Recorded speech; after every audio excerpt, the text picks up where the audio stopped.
Hello students, welcome to my English class 10। आज আমি grammar question মাঞ্চ ক্লাস 10 ডাফ অ্যান্ড ডাট এই বইটা থেকে সেকেন্ড সামেটিভের যে ফার্স্ট যে কোশ্চেন পেপারটা আছে সেটা আমি সলভ করব। দেখো, second summative evaluation 2023 Kalna Hindu girls high school, full marks 40। এটা পেজ নাম্বার এই বইতে 303 নম্বর পেজের। চলো শুরু করি। তো তাহলে এখানে তোমাদের সেকেন্ড সামেটিভে যেরকম পরীক্ষা হবে, যে 40 নাম্বারের প্রশ্ন আসবে, সেরকমই 40 নাম্বারের একটা কোশ্চেন। তো সেটা আমরা আজকে সলভ করব। চলো শুরু করা যাক। সেকশন এতে কী দেওয়া আছে? Reading comprehension.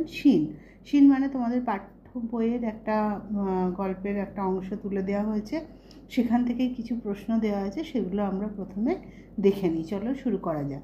একেরটা, read the following passage and answer the questions given below. অর্থাৎ নিচের প্যাসেজটা পড়ো এবং তারপর প্রশ্নগুলির উত্তর দাও। দেখো, of course there was nobody for us to play with on the big half moon. অবশ্যই আমাদের সাথে বিগ হাফ মুনে খেলার কেউ ছিল না। We just had to make the most of each other and we did. আমাদের শুধুমাত্র একে অপরের সাথেই খেলতে হতো এবং আমরা সেটাই করতাম। We live on the big half moon island. আমরা বিগ হাফ মুন আইল্যান্ডে মানে দ্বীপে বাস করি। We are father and Claude and I and aunt Esther and Mimi and Dick. আমরা বলতে বাবা, ক্লড, আমি এবং আন্ট এস্থার, মিমি এবং Dick. It use to be only father and Claude and I. আগে শুধুমাত্র বাবা, ক্লড এবং আমি ছিলাম। It is all on account of the kite that there are more of us. এটা শুধুমাত্র একটা ঘুড়ির কারণে যে আমাদের সংখ্যা বেড়ে গেছে। This is what I want to tell you about. এটাই আজ আমি তোমাদের এটার সম্বন্ধেই বলতে চাই।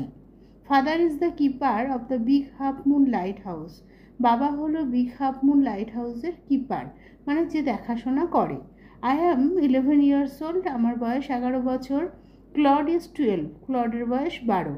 In winter, when the harbor is frozen over, we all move over to the mainland. শীতকালে যখন এই পোতাশ্রয়টিতে বরফ জমে যায়, আমরা সবাই মেনল্যান্ডে চলে যাই, মানে মূল ভূখণ্ডে। As soon as spring comes back, we sail to our own dear island. যখনই বসন্ত আসে, আমরা আমাদের প্রিয় এই দ্বীপটাতে আবার ফিরে আসি। দেখো, এর দাগে কি বলেছে? Choose the correct alternative to complete the following sentences. অর্থাৎ এই চারটে অপশন দেওয়া আছে, যেটা সঠিক সেই সঠিক উত্তরের মাথায় দাগ দিতে হবে। দেখো, the family moved over to the mainland in. এই পরিবারটি মেনল্যান্ডে বা মূল ভূখণ্ডে চলে যেত কোন সিজনে, কোন ঋতুতে? সামারে, স্প্রিংয়ে, মনসুন নাকি উইন্টার? অর্থাৎ সামার মানে গ্রীষ্ম, না স্প্রিং মানে বসন্ত, না মনসুন মানে হচ্ছে বর্ষা, নাকি উইন্টার মানে শীত? তাহলে আমরা আগে কি পড়েছি? উইন্টারে যখন বরফ জমে যেত। তাহলে অপশান ডি উইন্টার হয়ে যাবে রাইট আনসার। এরপরেরটা, দুয়েরটা, the keeper of the lighthouse is. এই লাইট হাউসের কিপারটা কে? Aunt Esther, father, Claude or Dick? তাহলে কে কিপার? ফাদার, তাই তো? তাই অপশান বি হয়ে যাবে রাইট আনসার, ফাদার। এরপরে বিয়েরটা কি বলেছে? State whether the following statements are true or false. বলো এই নিচের স্টেটমেন্টগুলো মানে বক্তব্যগুলো সত্যি না মিথ্যা। রাইট টি ফর ট্রু, সত্যি হলে টি লেখো, and F for false statements, মানে সত্যি বক্তব্যের জন্য টি এবং মিথ্যে বক্তব্যের জন্য এফ লেখো। প্রোভাইড সেন্টেন্সেস, ফ্রেজেস আর words in support of your answer. তোমার উত্তরের সপক্ষে কোনো বাক্য, ফ্রেজ বা শব্দ দাও। দেখো এক একটা। The narrator of the story is in her টিন্স। এই গল্পের যে ন্যারেটর বা বক্তা, তার টিন্স মানে কৈশোরে আছে। তাহলে এটা কি হবে? হ্যাঁ সত্যি, সে তো কি বলছে? আই এম 11 years old, তাহলে সে কিশোর, তাহলে এটা ট্রু হবে। তাহলে আমি বক্সে দেব টি। এরপর সাপোর্টিং স্টেটমেন্ট হিসেবে কি দেব? আই অ্যাম 11 years old, যেখানে সে বলছে। এরপরেরটা দেখো, the narrator loved their island.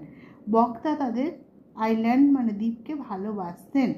তাহলে এটা কি হবে? হ্যাঁ এটাও তো সত্যি, কেননা তার কথা থেকেই আমরা বুঝতে পারি, যেমন লিখেছেন তিনি বলেছেন as soon as spring comes, যেই বসন্ত আসে, back we sail to our own dear island, আমাদের নিজেদের প্রিয়, এই যে ডিয়ার শব্দটা দিয়েছে, ডিয়ার আইল্যান্ড মানে প্রিয় দ্বীপ, অর্থাৎ আইল্যান্ডটা তিনি ভালোবাসতেন, তাই সেটাকে তিনি ডিয়ার বলেছেন। তারপরে দেখো শিয়েরটা কি বলেছে, আনসার দ্য ফলোয়িং কোশ্চেন্স, নিচের প্রশ্নগুলির উত্তর দাও। একটা, how old are the two brother and sister, এই দুইজন ভাই এবং বোনের বয়স কত ছিল? তাহলে কি হবে, the sister was 11 years old and the brother was 12 years old, অর্থাৎ বোনের বয়স ছিল 11 বছর এবং ভাইয়ের বয়স ছিল 12 বছর। তারপরে দেখো দুয়েরটা, what did the narrator's family do in the winter and spring, এই ন্যারেটরের পরিবার, এই বক্তার পরিবার কি করত উইন্টারে মানে শীতে এবং স্প্রিং মানে বসন্তে? তাহলে কী হবে, the narrator's family moved over to the mainland in winter, অর্থাৎ শীতকালে ন্যারেটরের পরিবার মেনল্যান্ড বা মূল ভূখণ্ডে চলে যেত, অ্যান্ড দে সেলড ব্যাক, এবং তারা ফিরে আসতো to the big half moon island, big half moon দ্বীপে, অ্যাজ সুন অ্যাজ স্প্রিং কেম, যখনই বসন্ত আসতো। এরপরেরটা দেখো কি বলেছে, এবার তাহলে আমাদের প্রোজ বা গদ্যের অংশের প্রশ্ন হয়ে গেল। এবার বলেছে read the poem carefully and answer the question that follow, এই পোয়েমটা, এটাও কিন্তু তোমাদের টেক্সট বুক থেকে নেওয়া হয়েছে এই পোয়েম বা কবিতাটি, সেটা আমরা পড়বো, পড়ে সেখান থেকে যে যে প্রশ্নগুলো দেওয়া হয়েছে সেগুলোর উত্তর লিখব। দেখো, to grass of leave, to grass or leave হবে, or leave or fruit or wall, the snail sticks close, nor fears to fall, as if he grew there, house and all together, বলছে ঘাস অথবা পাতা অথবা ফল অথবা দেয়ালে, the snail মানে শামুক, শামুক শক্তভাবে আটকে থাকে, পড়ার ভয় না করেই, যেন সে সেখানেই বড় হয়েছে, সেটাই সারা হাউস অ্যান্ড অল টুগেদার, সেটাই বাড়ি সব কিছু। Within that house secure he hides, when danger imminent betides of storm or other harm besides of weather, বলছে সেই বাড়ির মধ্যে সে লুকিয়ে থাকে, যখন বিপদ আসন্ন, কিসের বিপদ, ঝড় কিংবা অন্য কোনো বিপদ, আবহাওয়া সংক্রান্ত কোনো বিপদ আসে। Give but his horns the slightest touch, his self-collecting power is such, he shrinks into his house with much displeasure, বলছে তার হর্নস বা সুরটা তে যদি হালকা স্লাইটেস্ট টাচ, হালকা ছোঁয়া দাও, সে তার আত্মসম্বরণ ক্ষমতা এতটাই যে হি স্ট্রিংস মানে গুটিয়ে যায়, ইনটু হিজ হাউস, তার বাড়ির মধ্যে, উইথ মাচ ডিসপ্লেজার অনেকটা অসন্তোষ নিয়ে। হোয়ারএভার হি ডুয়েলস অ্যালোন, যেখানেই সে বাস করে সে সেখানে একাই থাকে, কেননা তার গোটা শরীরটা তো তার খোলের মধ্যেই থাকে, ওটাই খোলটাই তার বাড়ি, তাই সেই বাড়িতে সে যে থাকে সে একাই থাকে। Except himself has chattels none, নিজের ছাড়া তার আর কোনো সম্পত্তি নেই। Well satisfied to be his own whole treasure, এবং নিজের শরীরটাই যে তার নিজের এই সম্পত্তি, এছাড়া আর কিছুই নেই, কেউ নেই, এটাতে সে খুব সন্তুষ্ট থাকে। এই হলো পোয়েমটা। চলো প্রশ্নগুলো কি দিয়েছে দেখি। এর দাগে choose the correct alternatives to complete the following sentences, নিচের বাক্যগুলো সম্পূর্ণ করতে সঠিক উত্তরটি বেছে নাও। The poem the snail is written by, এই স্নেল এই কবিতাটাকে লিখেছেন Ted Hughes, John Masefield, Andrew Barton Peterson আর উইলিয়াম কাউপার। তাহলে কোনটা হবে? Option D, William Cowper. The snail কে লিখেছেন? William Cowper. তারপরটা দেখো, the snail can be found sticking to the, স্নেলকে দেখা যায় মানে শামুককে দেখা যায়, ক্যান বি ফাউন্ড দেখা যায়, স্টিকিং আটকে থাকতে, টু দ্য কিসের সঙ্গে আটকে থাকতে? গ্রাস অ্যান্ড লিভ ঘাস এবং পাতা, ফ্রুট ফল, ওয়াল দেওয়াল, নাকি অল অফ দিস, নাকি এগুলো সবগুলো? তাহলে আমরা কবিতায় কি দেখলাম যে এগুলো সবগুলোর সাথে স্নেল আটকে থাকে, তাই তো? তাই এই option D, all of this.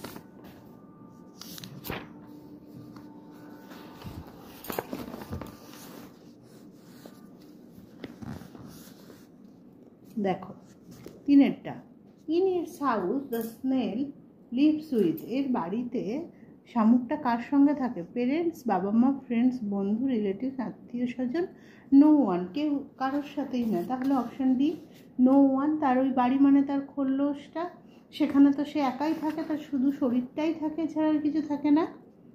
তারপরে দেখো, the poem highlights life cycle of a snail, food habits of a snail, private world of a snail, or all of this. Life cycle of a snail মানে একটা শামুকের জীবনচক্র, food habit of a snail একটা শামুকের খাবার অভ্যাস, private world of a snail একটি শামুকের ব্যক্তিগত যে জগৎ, অল অফ দিস, এই সবগুলো সম্বন্ধে। তাহলে এখানে কিন্তু কিসের সম্বন্ধে বলা হচ্ছে? তার প্রাইভেট ওয়ার্ল্ড। তাহলে এটা কি হলো? Private world of a snail, একটা শামুকের নিজস্ব যে জগৎ। বিয়েরটা, আনসার দ্য ফলোয়িং কোশ্চেন্স, নিচের প্রশ্নগুলির উত্তর দাও। দেখো, how does the snail stick to its place, কীভাবে স্নেলটি আটকে থাকে তার জায়গায়। তাহলে কি হবে? The snail sticks close to the place without any fear to fall, অর্থাৎ দ্য স্নেল স্টিক্স, শামুকটি আটকে থাকে, ক্লোজ টু দ্য প্লেস, সেই জায়গায় শক্ত করে আটকে থাকে, উইদাউট এনি ফিয়ার, কোনো ভয় ছাড়াই, টু ফল, পড়ে যাওয়ার কোনো ভয় ছাড়াই। দ্বিতীয়টা, what makes the snail well satisfied, কোন জিনিসটা শামুকটিকে আত্মতুষ্টি দেয়, মানে সে সন্তুষ্ট হয় কিসে? কী হবে? His lonely living without any চ্যাটেলস make the snail well satisfied. His lonely living, তার এই একাকী বসবাস, উইদাউট মানে ছাড়া, এনি চ্যাটেলস কোনো স্থাবর অস্থাবর সম্পত্তি ছাড়া, এই যে একাকী যে বাস করে সে, makes the snail well satisfied, সেটাই এই স্নেলটাকে সন্তুষ্ট করে। তাহলে এই গেল আমাদের সিন পোর্শন। এবার আনসিন, দেখো আনসিনে কি বলছে? রিডিং কম্প্রিহেনশন আনসিন, 3 দাগে, read the following passage and answer the questions given below, এই নিচের প্যাসেজটি পড়তে হবে এবং তারপরে যে সমস্ত প্রশ্ন দেওয়া আছে প্রশ্নগুলির উত্তর করতে হবে। দেখো, hair is a story of a girl with a heart of gold, এখানে একটি মেয়ের যার সোনার মতো হৃদয়, সেই মেয়ের গল্প দেওয়া আছে। দ্য নেম অফ পালক Muchal of Indore is already in the Guinness Book of World Records for raising the maximum amount of funds for children suffering from cardiac ailments. বলছে এই পালক মুছালের নাম, ইন্দোরের পালক মুছালের নাম ইতিমধ্যেই গিনেস বুক অফ ওয়ার্ল্ড রেকর্ডে তোলা হয়ে গেছে। কিসের জন্য না? সবথেকে বেশি পরিমাণ অর্থ সংগ্রহ করেছে সে, যে বাচ্চাদের যারা কার্ডিয়াক মানে হৃদয়জনিত এলিমেন্টস মানে অসুস্থতা, হৃদয়জনিত অসুস্থতায় ভুগছে যে সমস্ত বাচ্চা, তাদের জন্য সব ম্যাক্সিমাম ফান্ড তুলেছে সে। এজন্য তার তার নাম গিনেস বুক অফ ওয়ার্ল্ড রেকর্ডসে ইতিমধ্যেই উঠে গেছে। She began singing at an early age, সে খুব ছোট বয়সে গান করা শুরু করেছিল। মাই মাদার সেজ, আমার মা বলে, I began singing when I was 2.5 years old, যখন আমার বয়স ছিল মাত্র 2.5 বছর। Gradually she began participating in more and more social activities, ধীরে ধীরে সে আরও এবং আরও অনেক বেশি সামাজিক কাজকর্মের সঙ্গে যুক্ত হয়। Her parents have been supportive all the way, তার বাবা মা তাকে সর্বদা সমর্থন করে গেছে। পালক remembers the most memorable event of helping A 5-year-old বয় লোকেশ, পালকের মনে আছে সবথেকে স্মরণীয় ঘটনা যে 5 বছরে একটি লোকেশ নামক একটি ছেলেকে সাহায্য করার যে ঘটনা, সেটা তার জীবনে সবথেকে স্মরণীয়।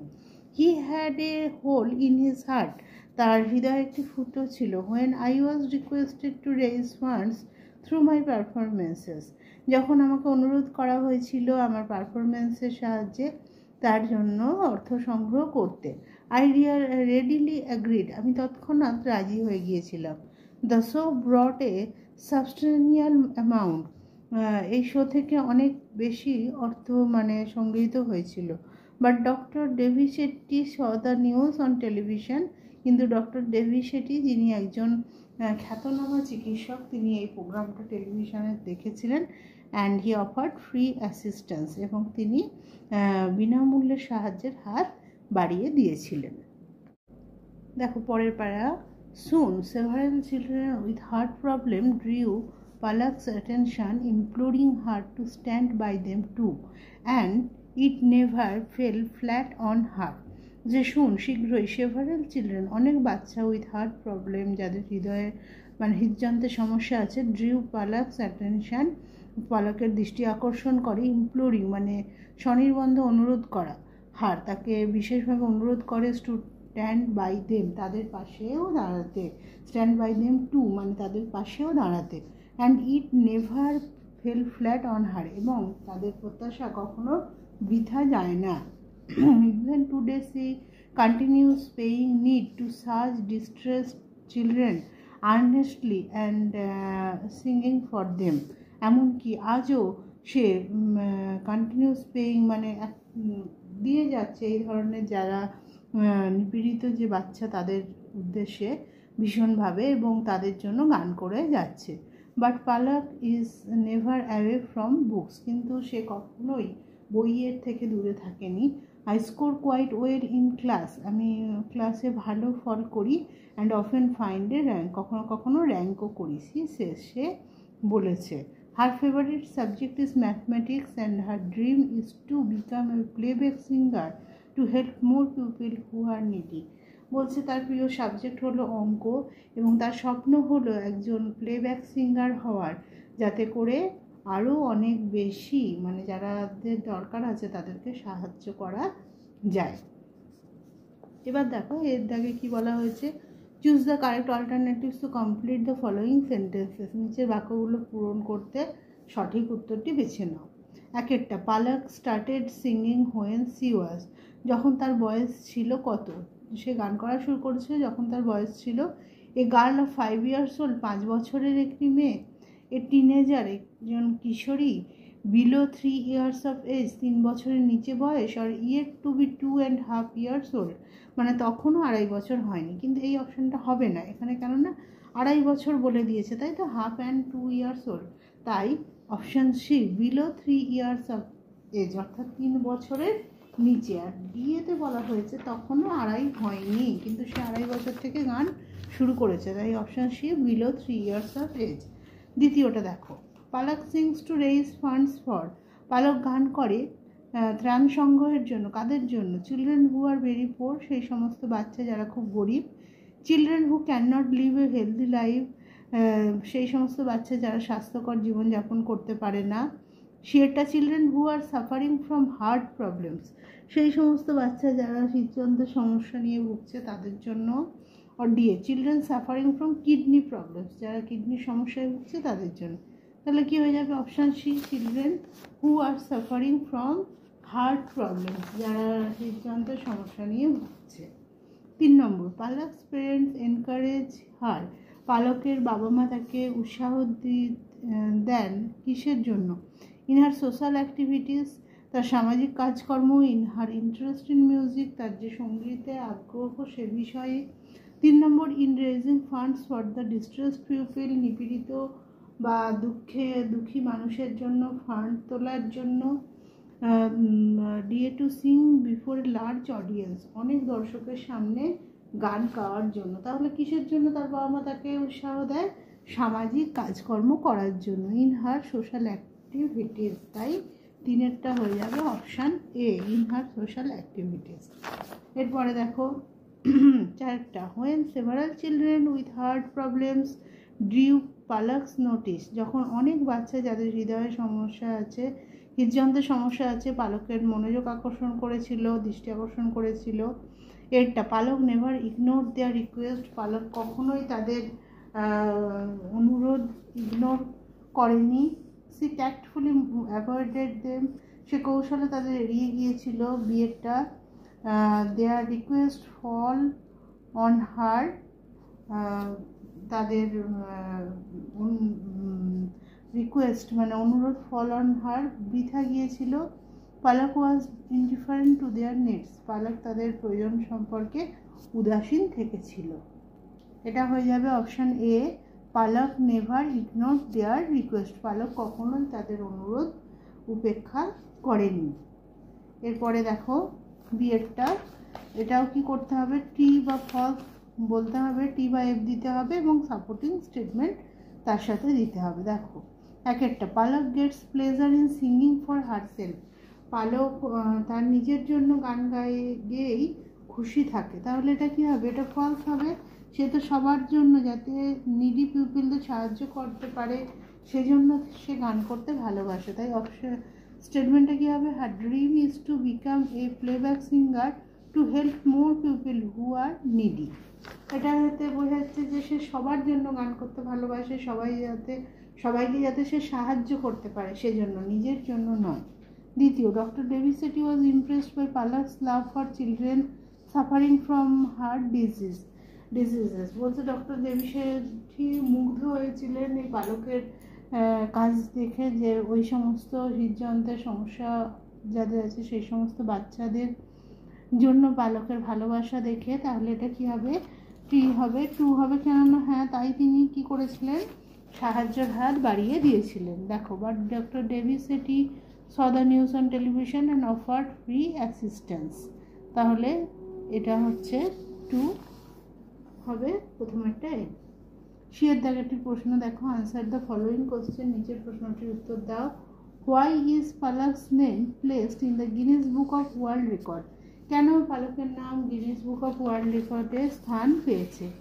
দেখো, Palak's name is placed in the Guinness Book of World records for raising the maximum amount of funds for children suffering from cardiac ailments, তাহলে তার নাম কেন স্থান পেয়েছে, আমরা আগেই পড়েছি যে যাদের হৃদযন্ত্র সমস্যা অসুস্থতা আছে, হৃদযন্ত্রের ত্রুটিজনিত অসুস্থতা আছে, তাদের জন্য ত্রাণ সংগ্রহ করেই সে তার নাম গিনেস বুক অফ ওয়ার্ল্ডে তুলে ফেলেছে। এটা হলো আনসার। এবার দেখো সেকশন বিতে গ্রামার অ্যান্ড ভোকাবুলারি বলছে, write the correct form of tense, টেন্সের সঠিক ফর্মটা লেখো।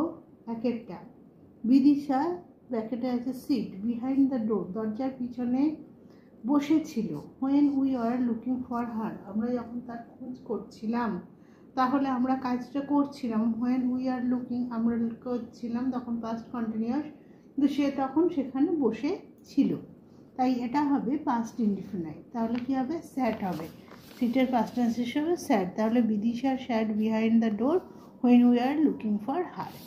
এরপরটা দেখো, I dash learn English for 10 years না, আমি এখন 10 বছর ধরে ইংলিশ শিখছি।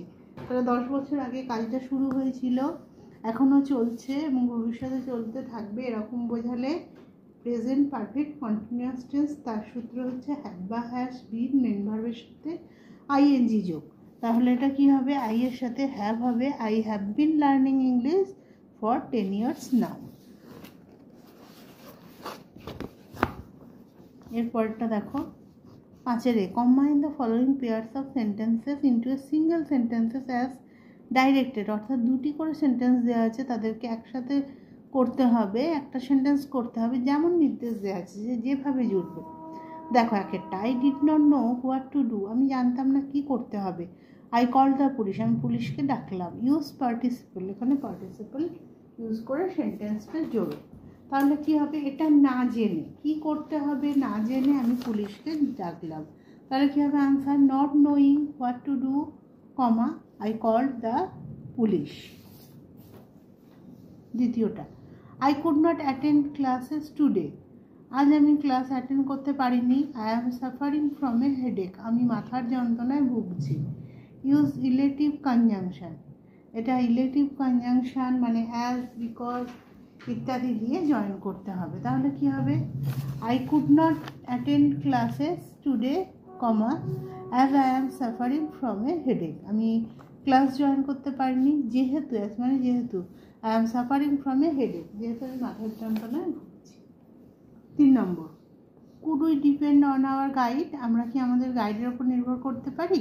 উই ডিড নট নো, আমরা জানি না, এটা নাউন ক্লজ দিয়ে জয়েন করতে হবে। তাহলে কি হবে, we did not know whether we could depend on our guide or not, আমরা জানি না যে আমরা, হোয়েদার মানে কি না, আমরা গাইডের ওপর নির্ভর করতে পারি কি না।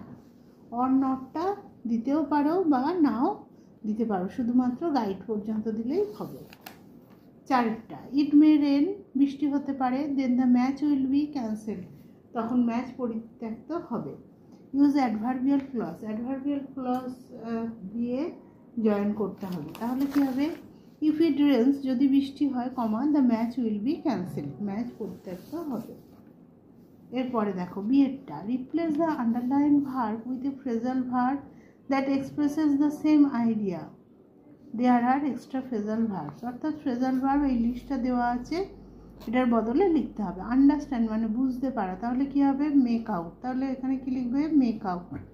এবং তারপরে his irresponsible habits cost his ruin, cost মানে কারণ বা ঘটা, তাহলে কি হবে, ব্রিং অ্যাবাউট। কিন্তু দেখো কস্ট পাস্ট টেন্সে আছে, তাই ব্রিংয়েরও তোমার পাস্ট টেন্স দিতে হবে, কি দিতে হবে, ব্রট অ্যাবাউট। তাহলে আন্ডারস্ট্যান্ড মেক আউট এবং কস্ট কি হবে, ব্রট অ্যাবাউট। এরপর section C, writing skill. As a secretary of the students welfare committee of your school, তোমার স্কুলের স্টুডেন্ট ওয়েলফেয়ার কমিটির সেক্রেটারি হিসেবে রাইট এ নোটিশ, একটি নোটিশ লেখো ফর দ্য স্টুডেন্টস, ছাত্রদের উদ্দেশ্যে, for the distribution of some essential books, কিছু প্রয়োজনীয় বই দেওয়ার জন্য, to the poor but meritorious students, গরিব কিন্তু মেরিটোরিয়াস ছাত্রদের। কি কি পয়েন্ট দেবে, টাইম, ডেট, প্লেস, কবে, কখন, কোথায় অনুষ্ঠিত হবে, ফ্যামিলি ইনকাম অফ দ্য স্টুডেন্টসদের family income, photocopy of the progress report of the last final examination, শেষ পরীক্ষার যে রেজাল্টের জেরক্স কপি ইত্যাদি দিতে হবে। চলো দেখো, এবিসি স্কুল নোটিশ, তার তলায় নোটিশের বিষয়বস্তু, বুক ডিস্ট্রিবিউশন, বাঁদিকে ডেট। এরপরে all the students of our school are hereby informed that our school has decided to distribute some essential books to the poor but meritorious students from class 5 to 12, অর্থাৎ all the students মানে সমস্ত ছাত্র of our school, আমাদের স্কুলের, অর্থাৎ আমাদের স্কুলের সমস্ত ছাত্রদের are hereby informed that, এতর দ্বারা জানানো যাইতেছে যে, our school has decided, আমাদের স্কুল স্থির করেছে, to distribute some essential books, কিছু প্রয়োজনীয় বই বিতরণ করা হবে, to the poor, গরিব, বাট কিন্তু মেরিটোরিয়াস স্টুডেন্টস মানে মেধাবী ছাত্রদের, from class 5 to 12, পঞ্চম থেকে দ্বাদশ শ্রেণী পর্যন্ত। so the students who are in necessary, তাই ছাত্র যাদের প্রয়োজন আছে, আর asked, তাদের বলা হচ্ছে, to submit their last progress card, বা to submit the photocopy of their last progress card, অর্থাৎ তাদের যে রেজাল্টের শেষ রেজাল্টের যে ফটোকপি, ফাদার্স ইনকাম সার্টিফিকেট, বাবার আয়ের certificate, and the names of the books with writer and publication, বই, যে বইটা দরকার তার লেখক এবং পাবলিকেশনের নাম শুদ্ধ, সেটা জমা দিতে বলা হচ্ছে, to their respective class teachers, তাদের ক্লাস টিচার্সদের কাছে, অনার বিফোর 6/7/26। আমি যেদিন চিঠিটা মানে নোটিশটা লিখছি তার থেকে কয়েকদিন পরে ডেট দিয়েছি, তোমরাও পরীক্ষা এটা লিখলে যেদিন লিখছো তার থেকে কয়েকদিনের পরে ডেট দেবে, যে সেই ডেটের মধ্যে নামগুলো নেওয়া হবে। The books will be given away, বইগুলি বিতরণ করা হবে, টু দেম, তাদেরকে, on 15 July 2024 in our school hall room, 2024 সালের 15ই জুলাই আমাদের স্কুলের হল রুমে বইগুলি বিতরণ করা হবে। এবং এটা ছিল বডিটা, এবং তলায় কি, সেক্রেটারি, স্টুডেন্টস ওয়েলফেয়ার কমিটি, এবং বাঁদিকে countersign by the headmaster. তাহলে এইটা এবার কি করতে হবে, পুরোটাকে এরকম বক্সের আকারে দিয়ে দিতে হবে, পুরো লেখাটা। এটাই হলো নোটিশ, এইটা সঠিক ফরম্যাটে এই নোটিশটা লেখা হলো। তাহলে আজ আমরা এ পর্যন্ত আলোচনা করলাম। এখানে আমরা কি করলাম, সেকেন্ড সামেটিভের যে প্রথম কোশ্চেন পেপারটা আছে সেটা সলভ করলাম। আশা করি ভিডিওটা তোমাদের কাজে লাগবে।